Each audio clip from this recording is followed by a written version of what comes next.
ഇലന്തൂർ നരബലിക്കേസിൽ പ്രതികളുടെ വിടുതൽ ഹർജിയിൽ എറണാകുളം സെഷൻസ് കോടതി ഉടൻ വിധി പറയും. തൊടുപുഴ കൊലപാതക കേസിൽ തെളിവെടുപ്പ് പുരോഗമിക്കുന്നു.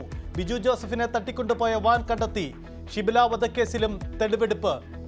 നെന്മാറ ഇരട്ടക്കൊലക്കേസിൽ ഇന്ന് കുറ്റപത്രം സമർപ്പിച്ചേക്കും.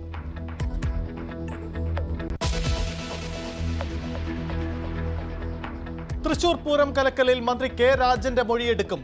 നിയമസഭാ സമ്മേളനം കഴിഞ്ഞ് മൊഴി നൽകാമെന്ന് മന്ത്രി. ADGPയുടെ മൊഴിയുമെടുക്കും. ഗൂഢാലോചനയിൽ ക്രൈംബ്രാഞ്ച് അന്വേഷണം ഇഴയുന്നു. MR അജിത് കുമാറിനും P ശശിക്കുമെതിരെ അന്വേഷണം ആവശ്യപ്പെട്ടുകൊണ്ടുള്ള ഹർജി വിജിലൻസ് കോടതിയിൽ.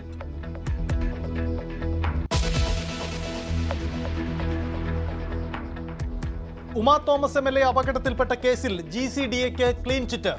പോലീസിനും വീഴ്ച സംഭവിച്ചിട്ടില്ലെന്ന് അന്വേഷണ റിപ്പോർട്ട്. വേദിയൊരുക്കിയതിൽ മൃദംഗാവിഷന് ഗുരുതര വീഴ്ച സംഭവിച്ചെന്ന് കണ്ടെത്തൽ. നടി ദിവ്യ ഉണ്ണിയുടെ മൊഴിയെടുക്കാനും പാലാരിവട്ടം പോലീസ്.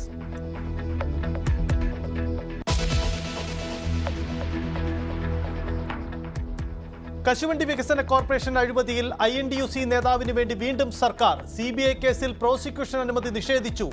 R ചന്ദ്രശേഖരനെതിരെ അഴിമതിക്കോ ഗൂഢാലോചനയ്ക്കോ തെളിവില്ലെന്ന് സർക്കാർ.